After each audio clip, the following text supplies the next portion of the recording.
কোনোরকম ডিম ছাড়া, কোনোরকম দুধ ছাড়া জল দিয়ে ময়দা গুলে একদম সহজে বানিয়ে দেখাবো স্টিলের বাটিতে। ভীষণ মজার, একদম তুলার মতো নরম তুলতুলে নিরামিষ বাটি কেক। কোনোরকম ডিম দুধ ছাড়া যে এত মজার, এত নরম তুলতুলে কেক বানানো যায়, দেখলে অবাক হয়ে যাবে। আর এই কেকটা কিন্তু চাইলে সকাল বিকালে নাস্তার জন্য বানাতে পারো, অথবা বাচ্চাদের স্কুলে টিফিনের জন্যও বানিয়ে দিতে পারো। খেতে কিন্তু অনেক বেশি মজার হয়, আর বানানো একদম সহজ, কোনোরকম ঝামেলা নেই। তো চলো দেখে নেওয়া যাক রেসিপিটা।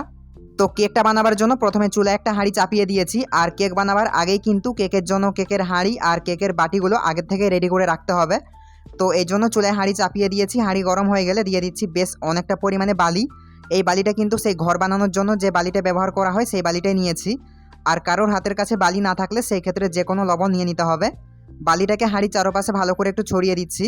আর কেক বানানোর সময় একবার যে বালিটা ব্যবহার করবে সেই বালিটা রেখে দিলে কিন্তু সেটা দিয়ে পরে আবারও কেক বানানো যাবে। তো বালিটাকে ছড়িয়ে দেওয়া হয়ে গেলে নিয়েছি এরকম দুটো স্ট্যান্ড, মানে তারের র্যাক। এই স্ট্যান্ডগুলোকে এখন হাঁড়ির মধ্যে বসিয়ে দিচ্ছি। যেহেতু আজকে ছোট বাটি দিয়ে কেকগুলো বানাবো, তাই এরকম দুটো স্ট্যান্ড নিয়েছি যাতে বাটিগুলো বসাতে সুবিধা হয়। তো চলো এখন তোমাদের কমেন্টগুলো একটু পড়া যাক। তো রুবেল বলেছে, প্লিজ আমার নামটা নিও, আমার নাম রুবেল, আমি তোমাকে সাবস্ক্রাইব করেছি, thank you so much Rubel. আর এই ভিডিওতে তোমরাও কমেন্ট করো, তাহলে তোমাদের কমেন্টগুলোও কিন্তু সেই পরের ভিডিওতে নেওয়া হবে। তো এখন হাঁড়িটাকে ঢাকা দিয়ে চুলার আঁচ একদম হাইতে করে দিয়ে হাঁড়িটাকে ভালো করে গরম করে নিতে হবে 10 মিনিটের জন্য, মানে প্রিহিট করে নিতে হবে। আর কেকগুলো বানাবার জন্য আমি নিয়েছি এরকম ঘরে থাকা দুটো ছোট স্টিলের বাটি। তোমাদের হাতের কাছে কেক বানাবার জন্য যেরকম বাটি পাবে তোমরা কিন্তু সেই রকম বাটি দিয়ে এখানে কেকটা বানাতে পারো। তো এখন এই বাটিগুলোর মধ্যে অল্প অল্প করে তেল দিয়ে দিচ্ছি। তেলগুলোকে দিয়ে এখন বাটিগুলো ভালো করে মাখিয়ে নিতে হবে হাত দিয়ে। বাটি চারপাশটা কিন্তু ভালো করে ঘুরিয়ে ঘুরিয়ে মাখিয়ে নিতে হবে।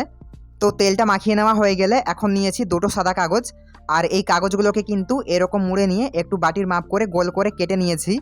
এখানে কিন্তু কেক বানাবার জন্য যে কোনো সাদা কাগজ নিতে হবে, কোনো রকম কাগজের মধ্যে লেখা থাকলে হবে না। তো এখন এই কেটে নেওয়া কাগজগুলোকে বাটির মধ্যে বসিয়ে দিচ্ছি চেপে চেপে। তো রাকেশ বলেছে, দাদা আমার নামটা নিও, রাকেশ হালদার, থ্যাংক ইউ রাকেশ। তো দুটো বাটিতেই কাগজগুলো ভালো করে বসিয়ে দিয়েছি। এখন কাগজের উপরে আবারও তেল দিয়ে দিচ্ছি।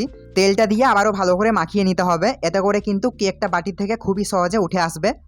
তো মাখিয়ে নিলেই কিন্তু কেক বানাবার জন্য কেকের বাটিগুলো একদম রেডি। এখন কেকের ব্যাটার বানিয়ে নেব। তো কেকের ব্যাটার বানানোর জন্য আমি নিয়েছি এরকম একটা মিক্সিং বোল, আর নিয়েছি এরকম একটা ছোট চায়ের কাপ। এখানে আমি চায়ের কাপ দিয়ে সমস্ত উপকরণগুলো মেপে দেখিয়ে দেবো যাতে কেকটা সবাই বানাতে পারে। তো এই চায়ের কাপের মাপ করে কিন্তু আমি 1 কাপের 4 ভাগের 1 ভাগ নিয়েছি সাদা তেল।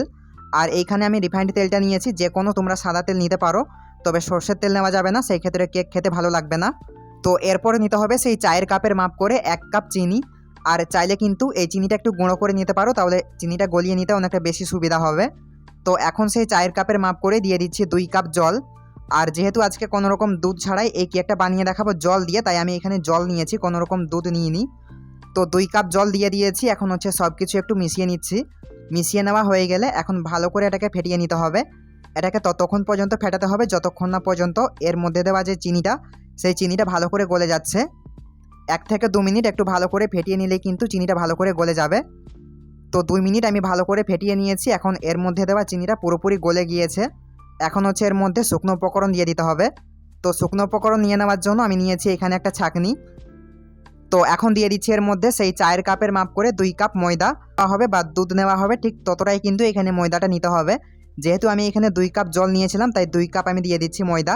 এরপর একটা ছোট চায়ের চামচের মাপ করে দিয়ে দিচ্ছি 1 চামচের অর্ধেকটা বেকিং পাউডার, মানে হাফ চামচ দিয়েছি বেকিং পাউডার। আর নিতে হবে সেই চামচের মাপ করে 1 চামচের 3 ভাগের 1 ভাগ বেকিং সোডা বা খাবার সোডা। এই বেকিং পাউডার আর খাবার সোডা কিন্তু দুটো আলাদা আলাদা জিনিস। আর এই নিরামিষ কেক বানালে কিন্তু বেকিং পাউডার এবং বেকিং সোডা এই দুটোই দিতে হবে, তাহলে কেকটা ভালো হবে।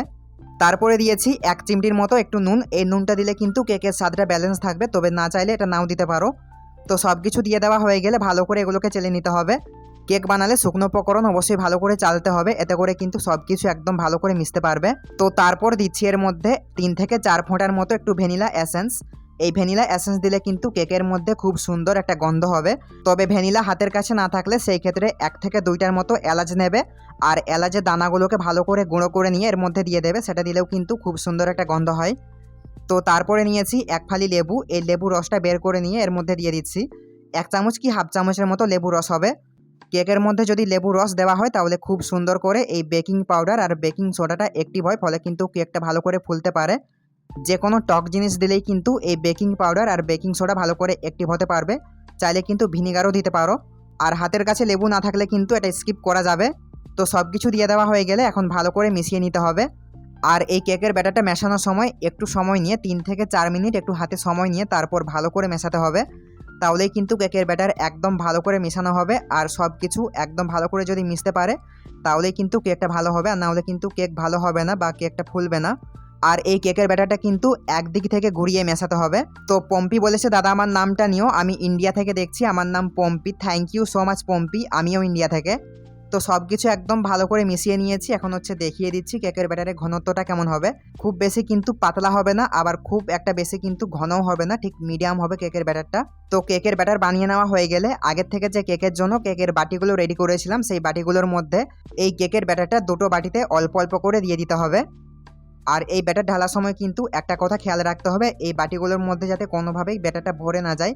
সেই ক্ষেত্রে যখন কেকটা বেক হবে তখন এই কেকটা বাটি থেকে পড়ে যাবে, তাই কিছুটা জায়গায় এরকম ফাঁকা রেখে তারপর হচ্ছে ব্যাটারটা দিয়ে দিতে হবে। তো ব্যাটার দিয়ে দেওয়া হয়ে গেলে একটা কাঠি দিয়ে এইভাবে একটু ঘুরিয়ে দিতে হবে।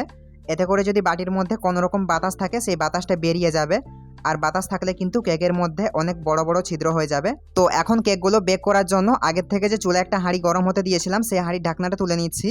তারপর হচ্ছে এর মধ্যে দুটো বাটি ভালো করে বসিয়ে দিচ্ছি। এই সময় কিন্তু খুব সাবধানে করে বসাতে হবে, কারণ হাঁড়িটা অনেকটা বেশি গরম রয়েছে। তো তারপর হাঁড়ির ঢাকনাটা বন্ধ করে দিচ্ছি, আর ঢাকনায় যে একটা ছিদ্র আছে সেটা একটা ছোট কাগজের টুকরো দিয়ে বন্ধ করে দিতে হবে। তো এখন চুলার আঁচ একদম লোতে করে দিয়ে কেকগুলোকে বেক করে নেব 40 থেকে 45 মিনিটের জন্য। আর এই সময় কিন্তু কোনোভাবেই চুলার আঁচ বাড়ানো কিংবা কমানো যাবে না, আর ঢাকনাটা একদম তোলা যাবে না। তো 40 মিনিট পর এখন হচ্ছে কেকের ঢাকনাটা তুলে নিয়ে কেকগুলো চেক করে নেব কেক বেক হয়েছে কিনা। এই জন্য একটা কাঠি নিয়ে কেকের মাঝখানে ঢুকিয়ে দিতে হবে। তো যখন দেখবে যে কাঠি একদম পরিষ্কার বের হয়েছে, কাঠির মধ্যে কেকের কোনো রকম কাঁচা অংশ লেগে যায়নি, তখনই বুঝে নেবে কেক একদম ভালো করে বেক হয়েছে। আর যদি কাঠির মধ্যে কেকের কাঁচা অংশ লেগে যায় তখন বুঝবে যে কেক বেক হয়নি, তখন হচ্ছে আবারও 5 থেকে 10 মিনিট একটু বেক করে নেবে, তাহলে কেকগুলো বেক হয়ে যাবে। তো এখন হচ্ছে কেকগুলোকে চুলার থেকে নামিয়ে নেব, আর চুলার থেকে নামানোর পর কেকগুলো ভালো করে ঠান্ডা করব, তারপর হচ্ছে এগুলোকে ডিমোল্ড করে নিতে হবে।